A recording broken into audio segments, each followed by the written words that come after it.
വന്നോ? വാ ഇരിക്കിരിക്കെ. നിങ്ങളെ കണ്ട സത്യം പറയാലോ ചേച്ചി അനിയത്തിയെന്ന് തോന്നത്തേ ഇല്ല കേട്ടോ. കുഞ്ഞിലേ ഇങ്ങനായിരുന്നു. അപ്പൊ ഞങ്ങളൊക്കെ വിചാരിച്ചത് എന്നാന്നറിയോ?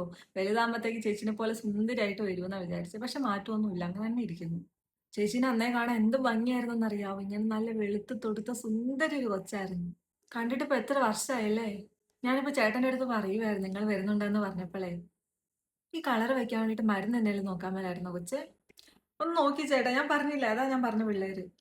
ആ ഒരു ബന്ധവുമില്ലെന്നെ കണ്ടാൽ. അതാ ഞാൻ പറഞ്ഞത്. കണ്ട ചേച്ചി അനിയത്തിയാന്ന് തോന്നത്തേ ഇല്ല.